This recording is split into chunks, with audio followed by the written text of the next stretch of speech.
உங்களுமே துதிக்கிறோம், மைமைப்படுத்துகிறோம். ஹalleluya ஹalleluya ஹalleluya. சோத்திரம் சோத்திரம் சோத்திரம் சோத்திரம். Praise the Lord. ஹalleluya. நேசிக்கிற நல்ல பிதாவே, இந்த ஆசீர்வதிக்கப்பட்ட அற்புதமான காலவேளைக்காக ஜெபிக்கிறோம். இந்த காலமே தேவ சமூகத்தில் வந்து நீங்கள் அறிய வேண்டிய ஒருவர் இந்த ஜெபத்திலே கலந்து கொள்ளும்படி ஒவ்வொரு நாளும் ஆண்டவர் எங்களுக்கு பாராட்டுகிற நல்ல கிருபைகளுக்காக சோத்திரம். வந்திருக்கிறது மக்களை ஆசீர்வதியும், இன்னும் வர வேண்டியவர்கள் உற்சாகப்படுத்தி கொண்டு வாரும், அதிசயங்களை காணப்படும். இயேசு கிறிஸ்துவின் நாமத்தில் தாழ்மையோடு வேண்டிக் கொள்கிறோம் ஜெபங்களும் நல்ல பிதாவே. ஆமேன் ஆமேன் ஆமேன். சோத்திரம் சோத்திரம் ஸ்தோத்திரம். ஹalleluya. ஒரு பாடலை பாடி கர்த்தருடைய நாமத்தை மகிமைப்படுத்துவோம். ஸ்தோத்திரம் ஸ்தோத்திரம் ஸ்தோத்திரம். Price God. சியோனின் மணாளனே வாரீரோ, என் சிறுமை தீரீரோ. சியோனின் மணாளனே வாரீரோ, என் சிறுமை தீரீரோ. தீயோனின் தீயம்புகள் தினமும் என்னை தாக்குவதால் திடனற்றேனே. தீயோனின் தீயம்புகள் தினமும் என்னை தாக்குவதால் திடனற்றேனே. நீ என் கலங்குகிறாய் என்று தேற்ற தூயனே வந்திடுவார், தூயோனே வந்திடுவார். தீயோனின் மணாளனே வாரீரோ, என் சிறுமை தீரீரோ. சியோனின் மணாளனே வாரீரோ, என் சிறுமை தீரீரோ. அந்நியாம் எந்தனுக்கு அந்நியர் தொல்லை உண்டு அகிலமதில். கன்னியாம் எந்தனுக்கு அந்நியர் தொல்லை உண்டு அகிலமதில். எண்ணீரந்தேனே உந்தன் திருமுகத்தை என்னேதயத்தில் கொண்டு, என்னேதயத்தில் கொண்டு. சியோனின் மணாளனே வாரீரோ, என் சிறுமை தீரீரோ. சியோனின் மணாளனே வாரீரோ, என் சிறுமை தீரீரோ. தேசங்கள் கொந்தளித்து தோஷங்கள் பெருகினவே ஆறுக்குள்ளே. தேசங்கள் கொந்தளித்து தோஷங்கள் பெருகினவே ஆறுக்குள்ளே. மோசங்கள் சூழ்ந்து வந்த தாசர்களை நாசப்படுத்துவதா, நாசப்படுத்துவதா. சியோனின் மணாளனே வாரீரோ, என் சிறுமை தீரீரோ. சியோனின் மணாளனே வாரீரோ, என் சிறுமை தீரீரோ. அன்பு குறைந்திடுதே அகிலாசை நிறைந்திடுதே அடியவரில். அன்பு குறைந்திடுதே அகிலாசை நிறைந்திடுதே அடியவரில். முன்பு நீர் மடிந்தாது போல் விசுவாசத்தை கண்டு காண்பதறிது என்று காண்பதறிது. சியோனின் மணாளனே வாரீரோ, என் சிறுமை தீரீரோ. சியோனின் மணாளனே வாரீரோ, என் சிறுமை தீரீரோ. தாரகை போன்ற சுத்த தரையில் விழுந்து மயங்குகிறார் தாரணிகள். தாரகை போன்ற சுத்த தரையில் விழுந்து மயங்குகிறார் தாரணிகள். வீரமாய் நின்ற வீர திறனற்றோராய் தூரமாய் பின் போகிறார், தூரமாய் பின் போகிறார். சியோனின் மணாளனே வாரீரோ, என் சிறுமை தீரீரோ. சியோனின் மணாளனே வாரீரோ, என் சிறுமை தீரீரோ. நிந்தை அவமானங்கள் சேர்ந்த பல சோதனையால் நெருக்கப்பட்டே. நிந்தை அவமானங்கள் சேர்ந்த பல சோதனையால் நெருக்கப்பட்டே. எந்த வந்தீடீரே எனது சிந்தை சிதையும் முன்பே, சிந்தை சிதையும் முன்பே. சியோனின் மணாளனே வாரீரோ, என் சிறுமை தீரீரோ, சியோனின் மணாளனே வாரீரோ, என் சிறுமை தீரீரோ. ஸ்தலம் என்னும் எந்தனுக்காய் ஸ்தாபீரமாகலையோ தந்தை வீட்டில், ஸ்தலம் என்னும் எந்தனுக்காய் ஸ்தாபீரமாகலையோ தந்தை வீட்டில். நலமாய் நான் பிரவேசிக்கோ நாலு முன்பு பல நாளாய் வாஞ்சகிது, பல நாளாய் வாஞ்சகிது. சியோனின் மணாளனே வாரீரோ, என் சிறுமை தீரீரோ, சியோனின் மணாளனே வாரீரோ, என் சிறுமை தீரீரோ. எக்காலம் கேட்டிடாதோ என்னாவல் தீர்ந்திடாதோ என் மனதா, எக்காலம் கேட்டிடாதோ என்னாவல் தீர்ந்திடாதோ என் மனதா.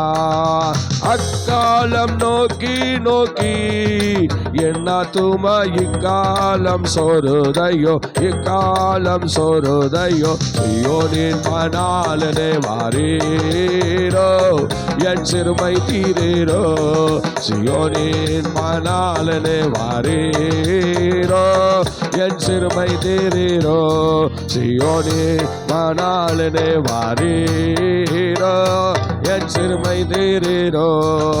நிந்தை அவமானங்கள் சேர்ந்த பல சோதனையால் நெருக்கப்பட்டு, நிந்தை அவமானங்கள் சேர்ந்த பல சோதனையால் நெருக்கப்பட்டு, என்னையே வந்திடீரே எந்த நது சிந்தை சீதையும் முன்பே, சிந்தை சீதையும் முன்பே. சியோனின் மணாளனே வாரீரோ, என் சிறுமை தீரீரோ, சியோனின் மணாளனே வாரீரோ, என் சிறுமை தீரீரோ, சியோனின் மணாளனே வாரீரோ, என் சிறுமை தீரீரோ, சியோனின் மணாளனே வாரீரோ, என் சிறுமை தீரீரோ, சியோனின் மணாளனே வாரீரோ, என் சிறுமை தீரீரோ,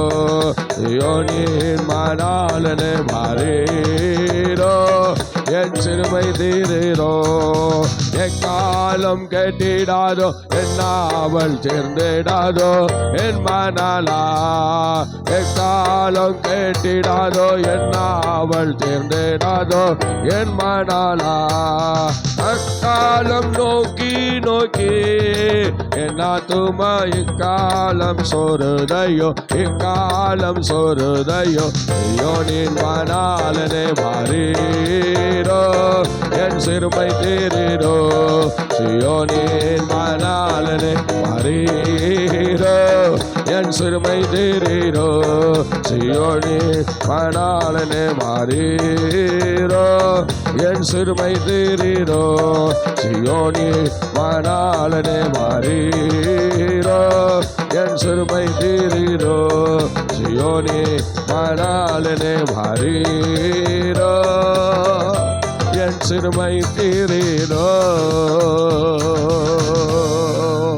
நன்றி தகப்பனே, இந்த கால வேளையிலே ஆண்டவருடைய பிரசன்னத்தை விதமான பாடல்கள் துதி ஸ்தோத்திரங்கள் வழியாக உம்முடைய நாமத்தை மகிமைப்படுத்த இந்த கால வேளையிலே எங்களுக்கு பாராட்டுகிற நல்ல கிருபைக்காக உமக்கு நாங்கள் ஸ்தோத்திரம் செலுத்துகிறோம். ஆசீர்வதியும், கனப்படுத்தும், பெரிய காரியங்களை கர்த்தர் செய்யும். இயேசு கிறிஸ்துவின் நாமத்தில் வேண்டிக் கொள்கிறோம் ஜெபங்களும் நல்ல பிதாவே. ஆமேன், ஆமேன், ஆமேன். ஸ்தோத்திரம். ஆண்டவருடைய நாமம் மகிமைப்படுவதாக. ஸ்தோத்திரம். இந்த நாளிலே ஸ்தோத்திரம்,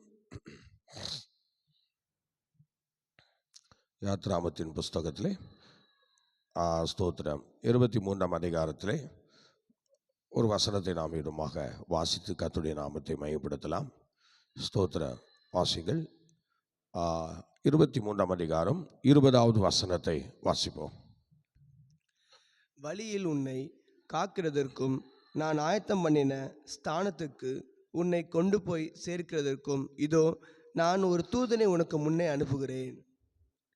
அவர் சமூகத்தில் எச்சரிக்கையாயிருந்து அவர் வாக்குக்கு செவிக்கொடு, அவரை கோபப்படுத்தாதே. உங்கள் உங்கள் துரோகங்களை அவர் பொறுப்பதில்லை. என் நாமம் அவர் உள்ளத்தில் இருக்கிறது. எஸ், ஆமென். ஹல்லேலூயா, ஹல்லேலூயா.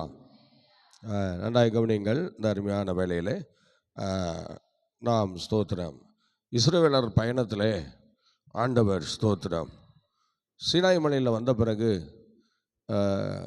விக்கிரக ஆராதனை நிமித்தமாக, கன்றுக்குட்டியின் செவித்தது நிமித்தமாக அதில் அநேகரை வாதித்தார். அதில் அநேகர் இறந்து போனார்கள். 3000 பேர்கிட்ட இறந்து போயிட்டாங்க. அதை நம்ம பார்த்தோம். அதை நம்ம பார்த்தோம். ஸ்தோத்திரம்.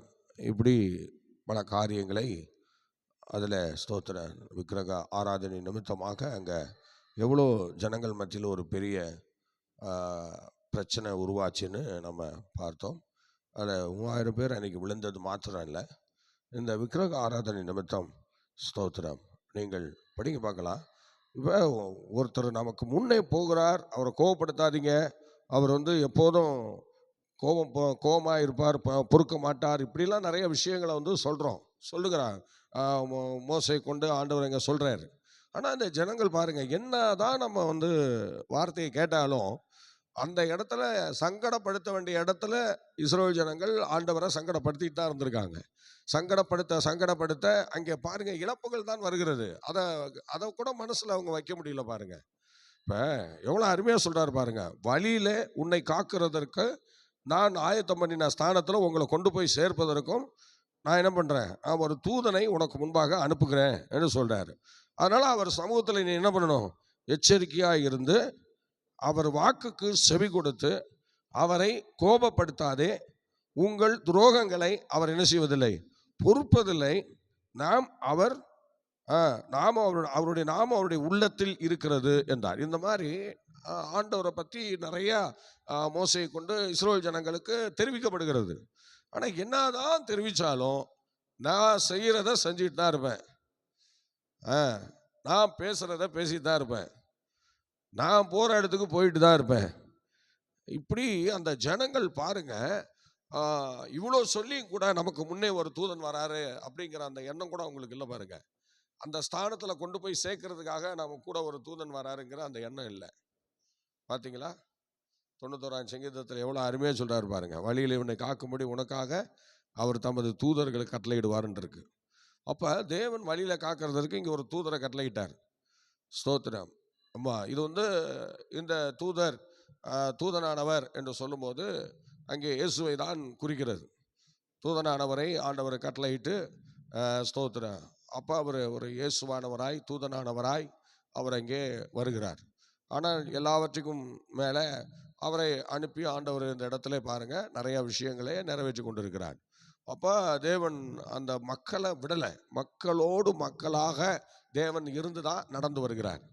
பார்த்தீங்களா, எவ்வளோ மகிமையாக இருக்குது பாருங்க. மக்களோடு மக்களாக இருக்கிறார். அப்படியே ஒரு சிங்காசனத்தில் போய் உட்காந்துக்கிட்டு நான் சிங்காசனத்தில் இருக்கிறேன், நீங்களாம் கீழே இருக்கீங்க அப்படிலாம் கூட அவர் சொல்ல பாருங்க. நான் என்ன சொல்கிறேன், மக்களோடு மக்களாக உங்கள் கூடயே நான் இப்போ என்ன பண்ணுறேன், ஒரு தூதனை அனுப்புகிறேங்கிறார்.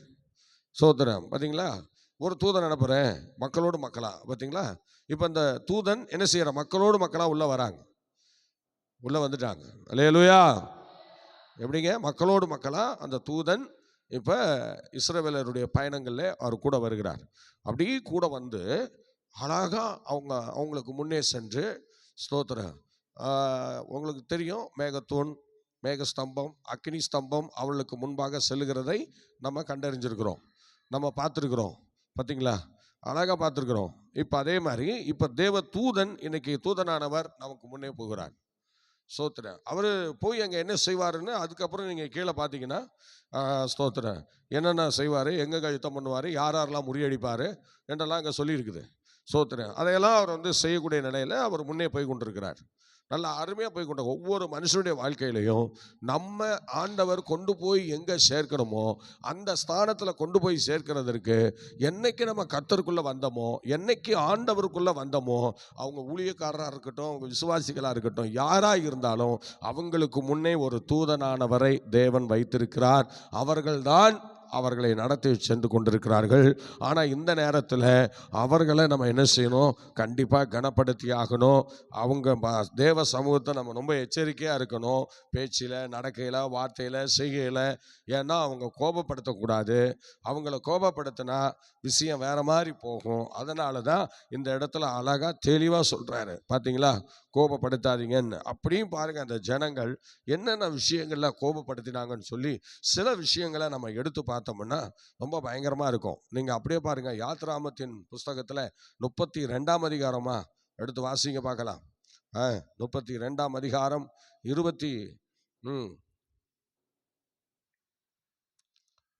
32ஆம் அதிகாரம் 28ஆம் வசனம் படிங்க. 28லேருந்து படிங்க. லேவியன் புத்திரர் மோசே சொன்னபடியே செய்தார்கள். அந்த நாளில் ஜனங்களில் ஏறக்குறைய 3000 பேர் விழுந்தார்கள். கர்த்தர் இன்றைக்கு உங்களுக்கு ஆசீர்வாதம் அளிக்கும்படி இன்றைக்கு நீங்கள் அவனவன் தன் தன் மகனுக்கு சகோதரனுக்கும் விரோதமாய் இருக்கிறதானால் கர்த்தருக்கு உங்களை பிரதிஷ்டை பண்ணுங்கள் என்று மோசே சொல்லியிருந்தார். மறுநாளில் மோசே ஜனங்களை நோக்கி, 35 படிங்க. ஆரோன் செய்த கண்டுகுட்டியை ஜனங்கள் செய்விதத்தின் நிமித்தம் கர்த்தர் அவர்களை உபாதித்தார்.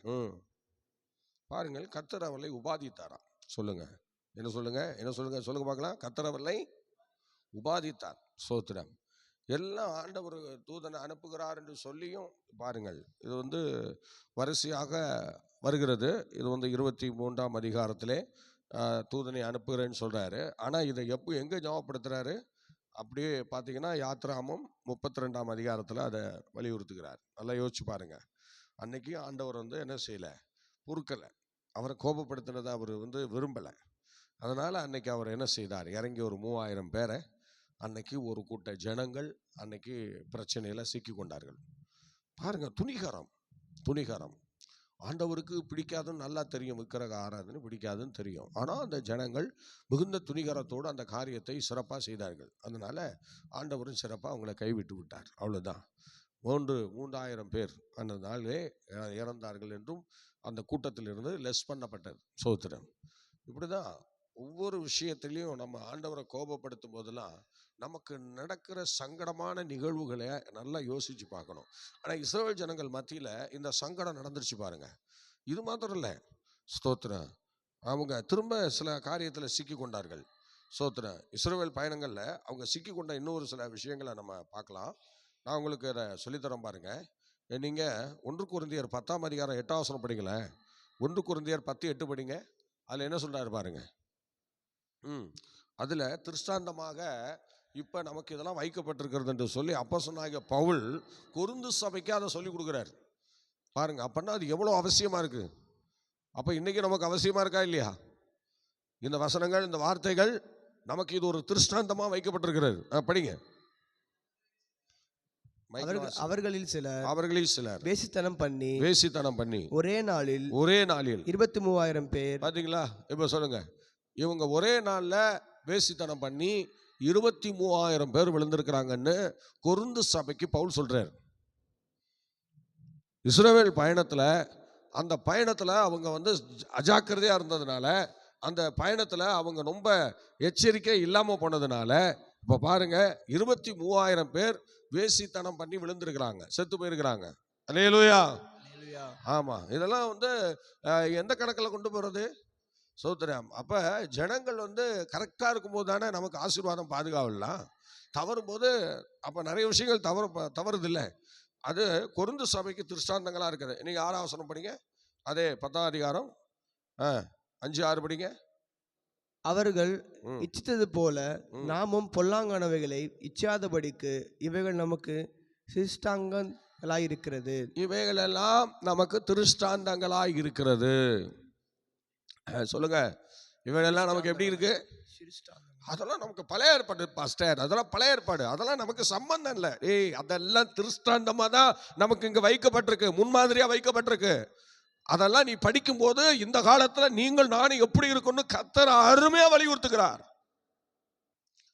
சோதர, இந்த சில விஷயங்கள்ல சரியில்லாம இருக்கிற எந்த நபரும் யாரு கூடயுமே ஓட்ட மாட்டாங்க. சோதர, யாரு கூடயுமே ஓட்ட மாட்டாங்க. பிசாசு அவங்கள தனி விதமாக நடத்துவான். பாவங்களில் சாபங்களில் அழகாக நடத்திட்டு போவான். அதனாலேயே இவங்க யாரு கூடயுமே ஒட்ட மாட்டாங்க. இந்த இஸ்ரேல் ஜனங்கள் பார்த்தீங்களா, இந்த ஜனங்கள் யாரு கூடயுமே ஒட்ட மாட்டாங்க. ஒட்டலை. ஏன்னா இனத்தோட சேருங்கிற மாதிரி பாவிகள் பாவிகளோட தான் சேர்ந்துருப்பாங்க. எவன் பாவம் செய்கிறவனா இருக்கானோ அவங்க கூட தான் அவங்க என்ன பண்ணுவாங்க, ஒட்டிக்கிட்டு இருப்பாங்க. பார்த்தீங்களா, நல்லவங்களோட யாரும் ஒட்ட மாட்டாங்க. உங்களுக்கு தெரியும், நீங்களே வாழ்ந்த நாட்களில் நீங்களே பரிசோதனை பண்ணி பாருங்கள். நீதிமானாக இருக்கிற இடத்துல சிநேகிதர்லாம் கம்மியாக தான் இருப்பாங்க. கொஞ்சம் அட்டூழியாக அடாவடியாக இருக்கிற இடத்துல பாருங்கள் எல்லாரும் சேர்ந்துருப்பாங்க. கூட்டம் பெருசாக இருக்கும். ஆனால் அழிவு அங்கே தான் சடுதியாக வரும். பார்த்தீங்களா, பெருங்கூட்டத்தை என்றைக்குமே நம்பிடக்கூடாது. பெருங்கூட்டத்தில் தான் தேவனுடைய சாபம் கோபம் எல்லாம் அங்கே தான் வருது. இப்போ பாருங்கள், 23,000 பேர் இதில் விழுந்திருக்கிறாங்கன்னு சொல்லும்போது அது எவ்வளோ பயங்கரமாக இருக்குது பாருங்க. எவ்வளோ பயங்கரமாக இருக்குது. ஸ்தோத்திரம், அல்லேலூயா. நீங்கள் என்னாகமத்தின் புஸ்தகம் 25ஆம் அதிகாரம் 6ஆம் வசனம் படிங்க. என்னாகமம் 25:6. அப்பொழுது மோசேயும் இஸ்ரவேல் புத்திரராகிய சபையார் அனைவரும் ஆசரிப்பு கூடார வாசலுக்கு முன்பாக அழுது கொண்டு நிற்கையில் அவர்கள் கண்களுக்கு முன்பாக இஸ்ரவேல் புத்திரரில் ஒருவன் ஒரு மீதியானிய ஸ்திரியை தன் சகோதரிடத்தில் அழைத்து கொண்டு வந்தான். அதை ஆசாரியனாகிய ஆரோனின் குமாரான எலியாசாரின் மகன் பினெகாஸ் கண்டபோது அவன் நடு சபையில் இருந்து எழுந்து, நடு சபையில் இந்த பிரச்சனையை பார்த்த பிறகு எழுந்து ஒரு ஈட்டியை தன் கையிலே பிடித்து இஸ்ரவேலாகிய அந்த மனிதன் வேசித்தனம் பண்ணும் அறையிலே அவன் பின்னாலே போய் இஸ்ரவேல் மனிதனும் அந்த ஸ்திரீயுமாகிய இருவருடைய வயிற்றிலும் ஈட்டி உருவி போக அவர்களை குத்தி போட்டான். பார்த்தீங்களா, சோத்திரம். இஸ்ரவேல் ஜனங்களுக்குள்ள கர்த்தர் வேசித்தனம் இருக்கக்கூடாதுன்னு சொல்லிட்டார். அப்போ வேசித்தனம் இருக்கக்கூடாது. இப்போ இவங்க என்ன பண்ணாங்க, வேசித்தனம் பண்ணி ஒரே நாளில் 23,000 பேர் செத்தது மாத்திரம் இல்லை. இப்போ பாருங்க, ஒரு மீதியானிய ஸ்திரியை ஒருத்தன் அழைச்சிட்டு போய் இஸ்ரவேலருக்கு கண்களுக்கு முன்பாக அவன் ரூமில் போய் அந்த விபச்சாரத்தை பண்ணுறான், வேசித்தனத்தை பண்ணுறான். அப்படி பண்ணும்போது அப்போ அந்த ஸ்தோத்திர ஆரோனின் குமாரில் ஒருவன் என்ன செய்கிறான், அவனுடைய மகன் அதை போய் பார்த்து ஒரு ஈட்டி எடுத்துகிட்டு போய் அவன் செய்து கொண்டிருக்கிற அந்த நேரத்தில் ஒருத்தருக்கு ஒருத்தர் வயிற்றுல இருவரையும் சொருவி தள்ளிடுறான். பாருங்க, கொன்று விடுகிறான். ஸ்தோத்திர. இப்போ இவங்க 2 பேர் தவறு செஞ்சுருக்காங்க. ஒருத்தன் குத்தினான், ஒருத்தன் வேசித்தனம் பண்ணான். இது 2ல் யாருக்கு நல்ல தீர்ப்பு அப்படின்னா குத்துனவனுக்கு தான், வேசித்தனம் பண்ணவனுக்கு இல்லை.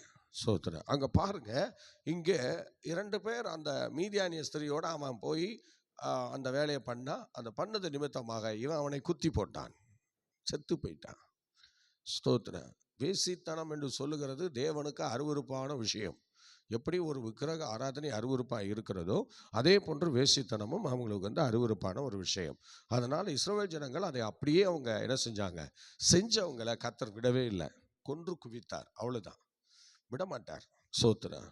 அப்போ கிறிஸ்துவுக்குள்ள ஆண்டவருக்குள்ள வாழ்கிற ஒவ்வொருத்தரும் ரொம்ப சிரமாகவும் திடமாகவும் இந்த மாதிரி விஷயத்தில் ரொம்ப ஜாக்கிரதையாக இருக்கணும்.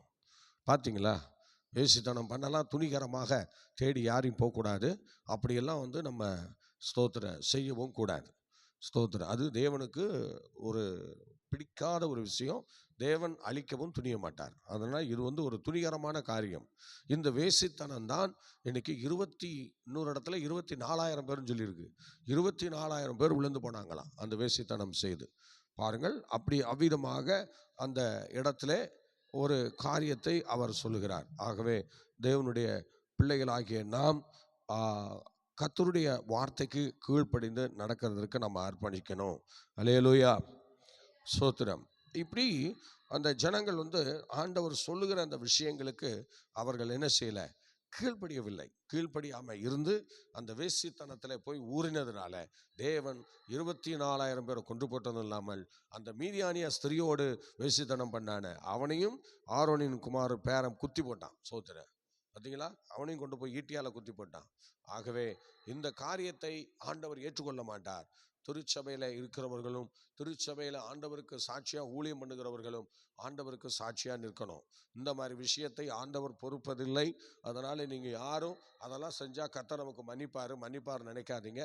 என்னைக்காவது ஒரு நாள் என்ன செய்வார், அவன் கையில் கேட்பேன்னு சொல்லிட்டார். நேற்றைய தினத்தில் நம்ம வாசிக்கும் போது நான் திரும்பவும் அவன் கையில் அதை விசாரிப்பேன்னு சொன்னார். அதே மாதிரி தான் அவர் கண்டிப்பாக விசாரிப்பார். அதனால் இந்த மாதிரி விஷயங்களுக்கு எல்லாரும் விலகி இருப்பது நல்லது. ஒரு ஆளையிலேயே சொல்லுவோமா? சத்தமாக சொல்லுங்க. ஆகவே அதோடு கூட அவர்கள் விட்டுவிடவில்லை. அடுத்தது பார்த்தீங்கன்னா, இஸ்ரவேல் ஜனங்கள் திரும்பவும் சோத்திரம் பாருங்கள். என்னாமம் புஸ்தகத்தில் நாம் படிக்கும்போது, என்னாமம் 21ஆம் அதிகாரம் 5-6 வசனங்களிலே படிக்கும்போது அங்கே என்ன செய்கிறார் பாருங்கள். அங்கே அவர்கள் பிரயாணப்பட்டு வருகையில் அங்கே ஒரு இடத்துல மோசேக்கு விரோதமாக முறுமுறுக்கிறார்கள். அப்படி ஆண்டவருக்கும் மோசேக்கும் விரோதமாக முறுமுறுக்க ஆரம்பித்த பிறகு தேவன் அந்த இடத்துல ஒரு கொள்ளிவாய் சர்ப்பத்துக்கு ஆண்டவர் அங்கே கட்டளையிடுகிறார். ஒரு திருச்சபையில் இருக்கிறவர்கள் நல்லா கவனிக்கணும். முறுமுறுக்கிற அந்த அனுபவங்கள் யாருக்கு இருக்கவே கூடாது. உங்களுக்கு கொள்ளிவாய் சர்ப்பம் என்று இதில் சொல்லப்பட்டிருக்கிறது. இஸ்ரவேலருக்கு கொள்ளிவாய் சர்ப்பங்களை அனுப்பினார். இங்கே வேற சர்ப்பம் வரும். சோத்திரம் வேற சர்ப்பம்னா வஞ்சிக்கிற ஆவி, சோத்திரம் அழிக்கிற ஆவி, ஏமாற்றுகிற ஆவி, சோத்திர உருகுலைக்கிற ஆவி, மன உளைச்சலை உண்டு பண்ணுகிற ஆவி, இப்படி சர்ப்பத்தின் ஆவிகள் பல விஷயங்கள் இருக்கிறது. இந்த பல விஷயங்கள் இந்த சர்ப்பத்தின் ஆவிகள் கண்டிப்பா நமக்கு வரும். வாசிங்க பார்க்கலாம் 5-6 வசனங்கள். ஜனங்கள் தேவனுக்கும் மோசேக்கும் விரோதமாக பேசி, நாங்கள் வனாந்தரத்திலே சாகும்படி நீங்கள் எங்களை எகிப்து தேசத்திலிருந்து வரப்பண்ணது என்ன? இங்கே அப்பமும் இல்லை, தண்ணீரும் இல்லை. இந்த அற்பமான உணவு எங்கள் மனதுக்கு வெறுப்பாய் இருக்கிறது என்றார்கள். அப்பொழுது கர்த்தர் கொள்ளிவாய் சர்ப்பங்களை ஜனங்களுக்குள்ளே அனுப்பினார். அவைகள் ஜனங்களை கடித்ததினால் இஸ்ரவேலுக்குள்ளே அநேக ஜனங்கள் செத்தார்கள். யாருக்கு விரோதமாக பேசுனது? மோசேக்கு விரோதமாய் பேசுகிறது. சோத்திரம் ஜனங்களுக்கு விரோதமாய் பேசுகிறது. சோத்திரம் இப்படி முறுமுறுக்கிற அந்த அனுபவங்கள் இதை ஆண்டவர் பொறுத்து கொள்ளலை. சோத்திரம் ஒரு திருச்சபைக்கு வருகிறவர்கள் யாரை பற்றியும் யாரும் பேசக்கூடாது. சோத்திரம் பார்த்தீங்களா? இதை முதல்ல நம்ம கற்றுக்கணும். இதனால் உங்களுக்கு பெரிய பிரச்சனை தான். தம்பி கீழே உட்காரு, தம்பி உட்காருக்கல. பெரிய கலெக்டர் மாதிரி நடந்து போகிறாரு பாரு, வேலை முடிஞ்சு. ஸ்தோத்திரம். பைபிளுங்க. அல்லேலூயா. ஸ்தோத்திரம். படிங்கப்பா அந்த வசனத்தை திரும்ப படிங்க. ஜனங்கள் தேவனுக்கும் மோசேக்கும் விரோதமாக பேசி நாங்கள் வனாந்தரத்திலே சாகும்படி. ஜனங்கள் மோசேக்கும் தேவனுக்கும் விரோதமாக பேசி. இந்த விஷயத்தை ஆண்டவர் என்னைக்குமே கணக்கில் வச்சிருக்கிறார். நீங்க நினைக்கிற மாதிரி தேவதாசர்களுக்கு அபிஷேகம் பண்ணப்பட்டவர்களுக்கு விரோதமாக பேச விட்டு தேவன் வேடிக்கை பார்ப்பது இல்லை. அதை தான் இங்கே திருஷ்டாந்தமாக தேவன் நமக்கு வைத்திருக்கிறார். பார்த்தீங்களா? திருஷ்டாந்தமாக வைத்திருக்கிறேன்னு சொல்லி எங்க இந்த வசனம் இருக்கு தெரியுமா? 1 கொரிந்தியர் 10ஆம் அதிகாரம் 9ஆம் வசனம் படிங்க. 1 கொரிந்தியர் 10:9. அவர்களில் சிலர் கிறிஸ்துவை பரீட்சை பார்த்து பாம்புகளால் அழிக்கப்பட்டார்கள். அந்த பரீட்சை பார்த்துங்கிற இடத்துல என்ன அப்படின்னு சொல்லி இருக்கிறது என்று கேட்டா, மோசேக்கும் தேவனுக்கும் விரோதமா பேசினாங்க. வேற ஒன்றும் செய்யல. மோசேக்கும் தேவனுக்கும் விரோதமாக பேசினாங்க. இன்னைக்கு எத்தனை சபையில் பேசுறீங்க? ஒரு தலைமை பாஸ்டருக்கு விரோதமாக எத்தனை கள ஊழியர்கள் பேசிட்டு இருக்கீங்க? நீங்களாம் நல்ல நிம்மதியாக நல்ல நிரந்தரமாக நல்ல ஊழியம் செய்யலாம் நினைக்கிறீங்களா? ஸ்தோத்திரம். தலைமை பாஸ்டரை கணக்கு பார்க்க வேண்டியது கர்த்தர், கணக்கு தீர்க்க வேண்டியது கர்த்தர், உங்களுக்கு கிடையாது.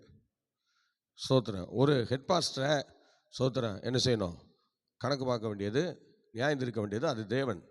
உங்களுக்கு எனக்கும் பிரச்சனை இல்லை. நம்ம பயிற்சிக்காக தான் வந்திருக்கிறோம். நல்லதையும் பார்க்கலாம், கெட்டதையும் பார்க்கலாம். ஆனால் நியாயம் தீர்க்கிற அதிகாரத்தை தேவன் நமக்கு கொடுக்கறது இல்லை. ஏன்னா ஏற்படுத்தினவர் தேவன். அவங்கள்ட்ட கணக்கு கேட்க போகிறது தேவன். இதுக்கு இடையில உங்களுக்கும் அதுக்கும் சம்பந்தமே கிடையாது. நீங்கள் பெரிய நியாயாதிபதி மாதிரி இறங்கி நின்று நீங்கள் நியாயம் விசாரிக்கும் போது கர்த்தர் உங்களை பார்த்துக்கிட்டு சும்மா இருப்பார் நீங்கள் நினைக்கிறீங்களா? செய்ய மாட்டார். அவரும் கோபப்படுவார். தாம் பிள்ளைக்கு எந்த தகப்பனும் தண்டனை கொடுக்கும்போது நல்லா கொடுத்துருவான். ஆனால் இன்னொருத்தன் தண்டனை கொடுக்கும்போது பொறுத்துக்க மாட்டான். புரியுதா? அதனால் ஏற்படுத்தினவர் பார்த்துக்கொள்வார். உங்களுக்கும் அதுக்கும் சம்மந்தம் கிடையாது. ஆகவே இன்றைக்கி நிறைய பேர் கெட்டு போகிறது, உங்கள் ஊழியம் உடைக்கப்படுகிறது, நீங்கள் வீணாக போகிறது காரணமே இதுதான். நிறைய ஊழியங்கள் இன்றைக்கி உடைக்கப்பட்டு சின்ன பின்னமாக போகிறதுக்கு மெயின் காரணம் அடுத்தவர்களை பற்றி பேசியே இவங்க தொலைஞ்சு போயிட்டு இருக்கிறாங்க. ஆகவே பிரியமானவர்களே, இதெல்லாம் நமக்கு திருஷ்டாந்தங்களாக வைக்கப்பட்டிருக்கிறது. இங்கே 10:9 கொரிந்தியரில் நம்ம இவ்விதமாக படிக்கிறோம். அதனால் நீங்கள் நினைக்கிற மாதிரி தேவன் சாதாரணமானவர் இல்லை, அவர் ரொம்ப பயங்கரமானவர், ரொம்ப பயங்கரமானவர். இஸ்ரவேலின் தேவன் என்று சொல்லுகிறது நீங்கள் நினைக்கிற மாதிரி ஸ்தோத்திரம் சாதாரண விஷயத்துக்கெல்லாம் இறங்குகிறவர் அல்ல. அவர் ஒரு பெரிய நியாயாதிபதின்னு தான் சொல்லலாம். அவர் நியாயந்திருக்க எழும்பினார்னா யாருமே குறுக்க வர முடியாது. ஸ்தோத்திரம் அந்த நியாயம் தீர்த்து விட்டு தான் விடுவார். ஸ்தோத்திரம் அதே போல் தான் இங்கே நடந்திருக்கு, இந்த சம்பவங்கள் நடந்திருக்கு. சார் இப்போ பாம்புகளால் கடிக்கப்பட்டு அங்கேயும் பல ஆயிரங்கள் இறந்துருக்கிறாங்க. ஸ்தோத்திரம் இவங்க செய்தது என்ன அப்படின்னா, மோசேக்கும் தேவனுக்கும் விரோதமாக பேசினாங்க. இந்த 2 விஷயம்தான். இந்த 2 விஷயத்துக்காக கொள்ளிவாய் சர்ப்பத்தை தேவன் கட்டளையிட்டு ஒரு கூட்டத்தை அழித்தார். அவர் தான் முன்னாடியே சொல்லிட்டாரு, உன்னை வழியில் கொண்டு போய் சேர்க்கறதற்கு உனக்காக நான் ஒரு தூதனை அனுப்பியிருக்கேன்னு சொல்லிட்டார். அவரை வழியில் கோபப்படுத்தாதன்னு சொல்லியிருக்கிறார். ஏன் சொன்ன பிறகு கேட்க மாட்டேங்கிறோம்? அடுத்தவங்க விஷயத்தில் உங்களுக்கு என்ன அப்படி அக்கறை? யாருக்காக முறுமுறுத்தீங்க ஆண்டவரை? யாருக்காக மோசையை முறுமுறுத்தீங்க? உங்களுக்கு அதுக்கு என்ன சம்பந்தம்? தேவன் உங்களை முறுமுறுக்க சொன்னாரா? சொல்லல. உங்களை அவர் கேட்கல. அப்போ உங்களை வழியில் போயிட்டு இருக்கிற ஒரு தேவ தூதனானவரை நீங்க கோபப்படுத்தக்கூடாதுன்னு சொல்லியிருக்கா இல்லையா? சொல்லி இருந்தும் நீங்க ஏன் அவரை கோபப்படுத்தினீங்க? அவர் என்ன செய்ய மாட்டாரு? பொறுக்க மாட்டாரா? என்ன சொல்றாரு? அது எவ்வளோ அருமையாக சொல்றாரு பாருங்க.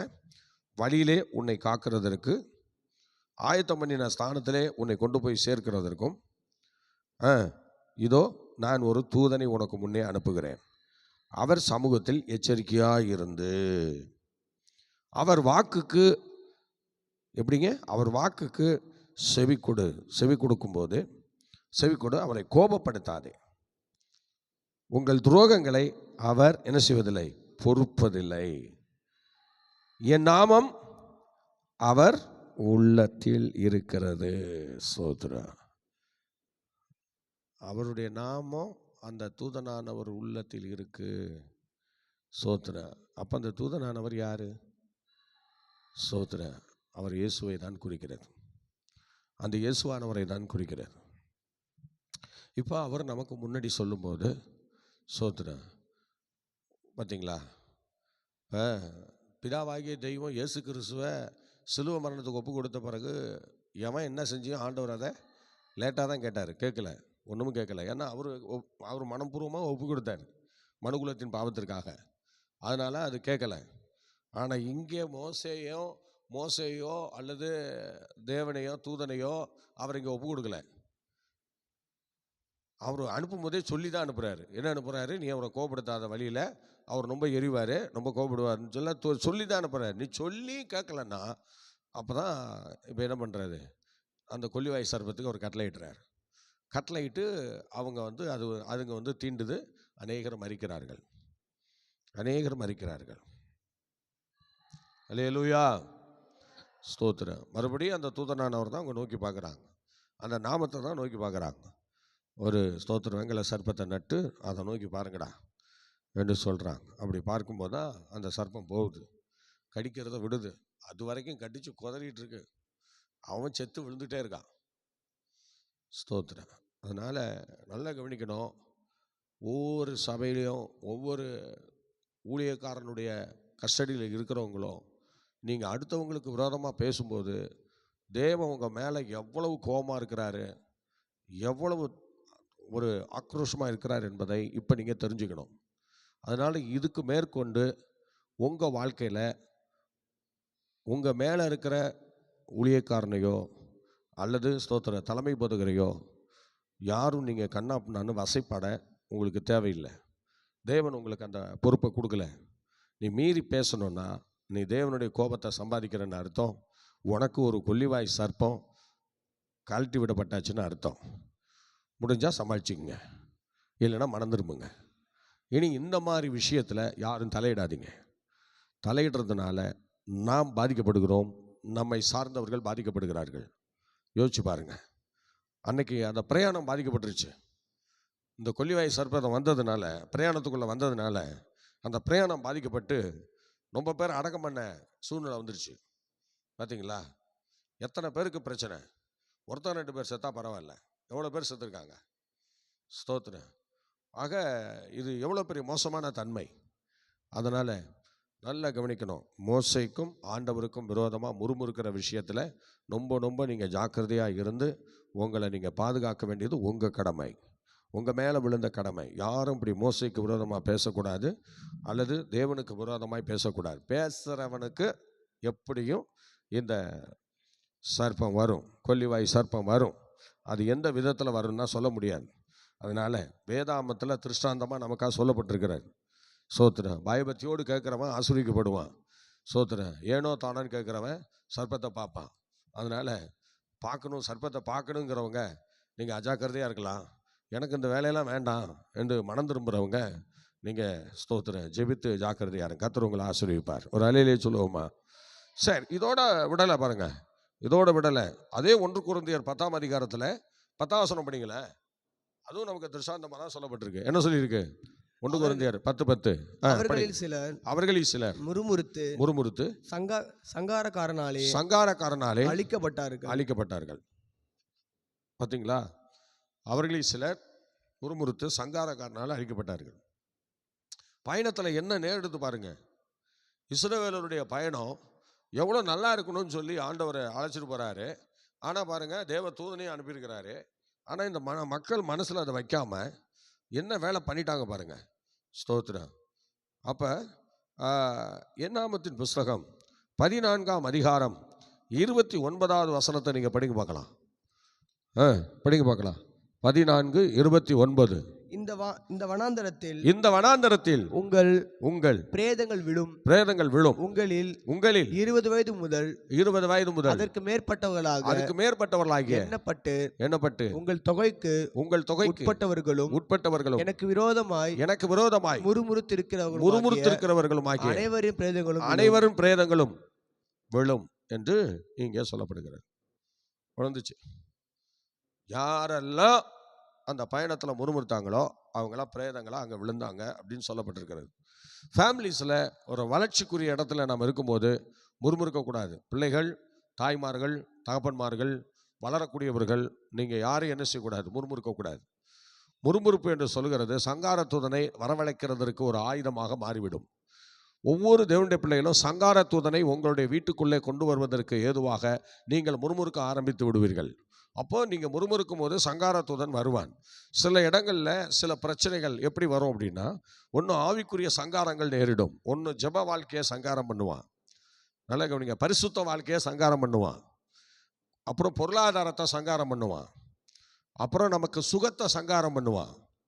இப்படி ஒவ்வொரு சங்காரமாக நடந்த பிறகுதான் கடைசியில் உயிரில் கை வைக்கிறது. பார்த்தீங்களா? அப்போ இந்த சங்கார தூதனுக்கு நீங்கள் இடம் கொடுக்காமல் இருக்கணும்னா முறுமுறுக்கிறத நீங்கள் விடணும். உங்கள் வீடுகள்லையோ, சபைகள்லையோ, தொழில் ஸ்தாபனங்கள்லையோ, ஒரு தலைமைத்துவத்துக்கு கீழே நீங்கள் முறுமுறுக்கிறவளாக இருந்தால் நிச்சயமாக அந்த முறுமுறுப்பு உங்களுக்கு அது ஒரு சங்கார தூதனை கொண்டு வருவதற்கு ஏதுவாக மாறிவிடும். அப்போ சங்கார தூதன் உள்ளே வந்தால் அவன் எதையாவது சங்காரம் பண்ணிட்டு தான் வெளியே வருவான். சும்மாலாம் இருக்க மாட்டான். அவன் எதையாவது சங்காரம் பண்ணுவான். கொஞ்சம் யோசித்து செயல்படுங்க. சங்காரக்காரனுக்கு நீங்கள் இடம் கொடுக்கக்கூடாது. முறுமுறுக்கிற அந்த அனுபவத்தை நீங்கள் வெறுக்கணும். நீங்கள் பிள்ளைகளை முறுமுறுக்கிறீங்களா? புருஷனை முறுமுறுக்கிறீங்களா? அல்லது மனைவியை முறுமுறுக்கிறீங்களா? ஒரு வேலைக்காரனை முறுமுறுக்கிறீங்களா? அது சங்காரம் என்று புரிஞ்சுங்க. முறுமுறுக்கக்கூடாது. ஒரு பிள்ளையை கண்டிக்கிறேன்னா 2 அடி அடித்து கூட பண்ணிடலாம். முறுமுறுக்கக்கூடாது. ஸ்தோத்திரம். முறுமுறுக்கிற அளவுக்கு நடந்துக்கவும் கூடாது. ஸ்தோத்திரம். முறுமுறுக்கிற அளவுக்கு நடந்துக்கூடாது. சில இடத்துல ஸ்தோத்திரம் என்ன செய்வார்கள், இந்த பிள்ளைங்கள்லாம் சீக்கிரமாக எழுவ மாட்டாங்க. ஒவ்வொரு ஃபேமிலிஸ்லையும் பார்த்தீங்கன்னா இந்த முறுமுறுப்பு நிறையா இருக்குது. முறுமுறுக்கிற அளவுக்கு யாரும் நடந்துக்கவும் கூடாது, அவங்க முறுமுறுக்கவும் கூடாது. முறுமுறுத்தா எவ்வளோ பிரச்சனை வரும்னு நமக்கு நல்லா தெரியும். அதனால் முறுமுறுக்கிற அளவுக்கு யாரும் நடந்துக்கூடாது. ஒரு குடும்பத்துக்குள்ளே இருக்கிறவங்க, ஒரு தொழிலுக்குள்ளே இருக்கிறவங்க, ஒரு தலைமைத்துவத்துக்குள்ளே இருக்கிறவங்க நீங்கள் வந்து அடுத்தவங்க முறுமுறுக்கிற அளவுக்கு நடந்துக்க கூடாது. ஸ்தோத்திரம். அதனால் நீங்களாக முறுமுறுக்கிற அளவுக்கு நடந்துக்கிறதுனால உங்களுக்கு அது பிரச்சனைகளை கொண்டு போய் விடும் என்பதை நீங்கள் தெரிந்து கொள்ளணும். ஸ்தோத்திரம். அலட்சியமாக இருக்கக்கூடாது. அடுத்தவங்க முறுமுறுக்கிறதுக்கு நம்ம காரணமாயிடக்கூடாது. ஸ்தோத்திரம். அல்லேலூயா. உதாரணம் வச்சுங்க, ஒரு வாகனத்தில் நம்ம பஸ்ஸில் போயிட்டுருக்கோம். ஸ்தோத்திரம். ஒருத்தர் சொல்கிறாங்க, சின்ன பிள்ளையா தானே இருக்க, அந்த குழந்தைய வச்சுட்டு இருக்கிறவங்களுக்கு இடம் கொடுக்கலாம்ல. ஸ்தோத்திரம். உட்காந்து இருக்கிறத மூஞ்ச பாரு அப்படின்னு சொல்கிறாங்க.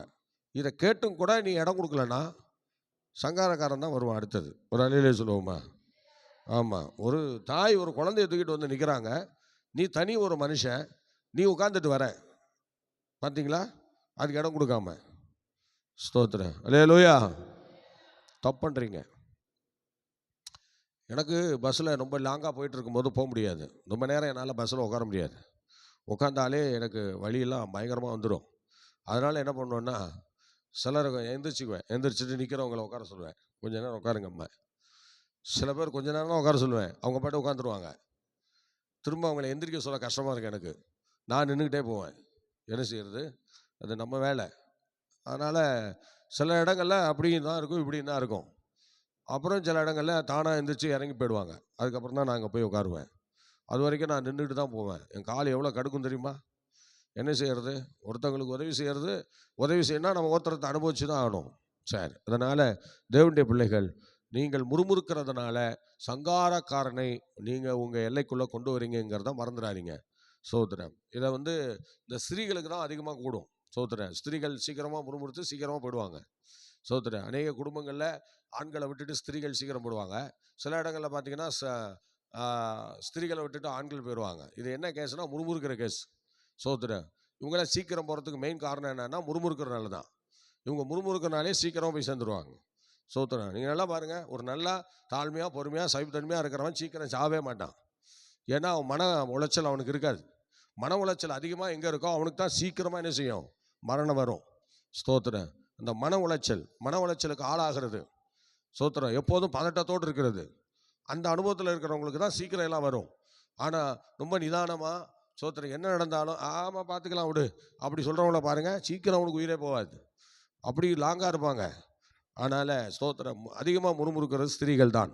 ஸ்திரீகள் நீங்கள் என்ன செய்யக்கூடாது, முறுமுறுக்கக்கூடாது. உங்கள் ஃபேமிலிஸில் இதை கேட்குற ஊழியக்காரங்களாக இருக்கலாம், விசுவாசிகளாக இருக்கலாம், நீங்கள் யாராக இருந்தாலும் சரி, ஊழியக்கார மனைவியா, விசுவாசிகளுடைய மனைவியா, அல்லது யாருடைய மனைவியாக இருந்தாலும் நீங்கள் முறுமுறுக்காமல் இருந்தால் தான் உங்கள் ஃபேமிலிஸ் நல்ல நீடூழி வாழ்வதற்கு, ஆசீர்வாதம் உண்டாவதற்கும் ஒரு தருணம் கிடைக்கும். நீங்கள் முறுமுறுக்கும் போது அந்த குடும்பத்துக்குள்ளே சீக்கிரமாக சில பிரச்சனைகள் ஏற்பட வாய்ப்பு இருக்கிறது என்பதை இந்த எண்ணாமத்தின் புஸ்தகம், இந்த சம்பவம் நமக்கு அதை வெளிப்படுத்துகிறது. ஆகவே அன்றைக்கு இஸ்ரவேல் ஜனங்கள் முறுமுறுத்தார்கள். முறுமுறுக்கிறதை தேவன் பொறுக்கவில்லை, கூட வருகிற தேவதூதன் பொறுக்கவில்லை. அதனால் அவங்க என்ன செய்தார், ஒரு அழிவுக்கு நேராக கொண்டு போய் விட்டார். சங்கார தூதன் வந்து விட்டார் உள்ளே. அதனால் அந்த சங்காரக்காரனுக்கு நீங்கள் இடம் கொடுக்கக்கூடாது. சங்காரக்காரனுக்கு நீங்கள் இடம் கொடுத்தா கண்டிப்பாக நம்ம ஃபேமிலிஸில் நிறைய பாதிப்புகள் வரலாம். ஆனால் ஏன் வருது, எதுக்கு வருதுன்னு உலகத்தில் உள்ளவங்களுக்கு தெரியாது. ஆனால் உங்கள் ஃபேமிலியில் உள்ள உங்களுக்கு தான் தெரியும். நீங்கள் அதிகமாக பேசியிருப்பீங்க, அதிகமாக முறுமுறுத்திருப்பீங்க, அதிகமாக வாதாடி இருப்பீங்க, அதிகமாக பலரை பேசியிருப்பீங்க. இதெல்லாம் வந்து என்ன பிரச்சனை ஏற்படுத்தணும் உங்களுக்கு சரியாக தெரியல. ஆனால் கண்டிப்பாக இந்த எண்ணாமத்தின் புஸ்தகத்தை நான் படிக்கும்போது அந்த சங்காரத்துடன் அந்த வீட்டுக்குள்ளே வந்ததுக்கு காரணம் என்ன அப்படி சொல்லி கேட்டிங்கன்னா, அந்த பாளையத்துக்குள்ளே வந்ததுக்கு காரணம் என்னன்னு சொன்னால் முறுமுறுத்ததுனால, தேவ ஜனங்களை முறுமுறுத்ததுனால, ஆண்டவரை முறுமுறுத்ததுனால, மோசையை முறுமுறுத்ததுனால, அந்த முறுமுறுத்தனால தான் அந்த சங்காரக்காரன் உள்ளே வந்து உட்காந்துட்டான். ஆகவே இந்த நாளில் முறுமுறுக்கிறத தயவு செய்து விட்டுருங்க. குடும்பம் நடத்துகிறவர்கள் ஆணாக இருக்கட்டும் பெண்ணாக இருக்கட்டும், தயவு செய்து முறுமுறுக்காதீங்க. உங்கள் குடும்பம் ஆசீர்வாதமாக இருக்கிறதுக்கு நீங்கள் தான் வாசல். உங்களை இல்லாமல் உங்கள் குடும்பம் ஆசீர்வாதமாக இருக்காது. எல்லோரும் ஜெபிக்கலாமா? நல்ல கவனிங்க. இன்னையிலேருந்து நீங்கள் ஒரு தீர்மானம் பண்ணணும். என் குடும்பத்துக்குள்ளே இனி நான் முறுமுறுக்க மாட்டேன். இந்த முறுமுறுக்கிற அனுபவம் வந்தால் சங்காரக்காரன் உள்ளே வந்துடுவான் என்கிற அதை நல்ல மனசில் வச்சுக்கோங்க. முறுமுறுக்கிறத இன்னையோட நீங்கள் தொலைச்சி கட்டிடணும்.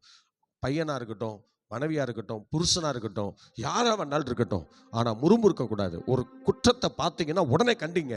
இந்த சைடாக பேசுறது, சைடாக வைக்கிறது, முறைக்கிறது, இதெல்லாம் விட்டுருங்க, வேண்டாம். இது வந்து சங்கார தூதனை உள்ளே கொண்டு வருது. அதை கட் பண்ணுங்க. சங்கார தூதர் உங்களால் உள்ளே வரக்கூடாது. அதனால் இந்த நாளில் ஒரு தீர்மானம் பண்ணுவோம். என் ஃபேமிலிஸ்குள்ளே நான் முறுமுறுக்க மாட்டேன். என்னுடைய மனைவி பிள்ளைகளையோ அல்லது என் புருஷனையோ நான் முறுமுறுக்க மாட்டேன். இனி நான் முறுமுறுக்கிற அந்த அனுபவத்துலேருந்து நான் வெளியே வந்துடுறேன். என் குடும்பம் நல்லா இருக்கணும், என் வீட்டுக்காரர் நல்லா இருக்கணும், என் பிள்ளைங்க நல்லா இருக்கணும், என் குடும்பம் ஆசீர்வாதமாக இருக்கணும். இனி நான் முறுமுறுக்கிற அந்த விஷயத்துலேருந்து நான் வெளியே வரேன். என்ன வந்தாலும் ஆண்டவருக்குள்ளே நான் என்னை தேற்றி கொள்ளுகிறேன், ஆண்டவருக்குள்ளே என்னை பலப்படுத்தி கொள்ளுகிறேன். எல்லாரும் ஜெபிக்கலாமா? எல்லாம் ஜெபிக்கலாமா? ஷாலா ரீபா கமனா சந்தல ரீபா ஓரா கமனா ஷாதான ரீதானமா ஷாத்துனா ரீகா ஓ ரதம் ஜெயம் ஆண்டவரே. ஸ்தோத்திரம் ஸ்தோத்திரம் ஸ்தோத்திரம் ஸ்தோத்திரம் ஆண்டவரே. ஹல்லேலூயா. ஸ்தோத்திரம் ஸ்தோத்திரம் ஸ்தோத்திரம் ஸ்தோத்திரம் ஆண்டவரே. என்ன வந்தாலும் எது நடந்தாலும் உன் சமூகத்தை விட மாட்டே, உங்க சன்னதியை விட மாட்டே. என்ன வந்தாலும் எது நடந்தாலும் உன் சமூகத்தை விட மாட்டே, உங்க சன்னதியை விட மாட்டே. என்ன வந்தாலும் எது நடந்தாலும் உன் சமூகத்தை விட மாட்டே, உங்க சன்னதியை விட மாட்டே. வியாதியில் படுத்திருந்தே என் படுக்கையை மாற்றினீரே, வியாதியில் படுத்திருந்தே என் படுக்கையை மாற்றினீரே. நான் உம்மை விட்டு எங்கே ஓடுவேன், நான் உம்மை விட்டு எங்கே ஓடுவேன். என்ன வந்தாலும் எது நடந்தாலும் உன் சமூகத்தை விட மாட்டேன், உங்க சன்னதியை விட மாட்டேன்.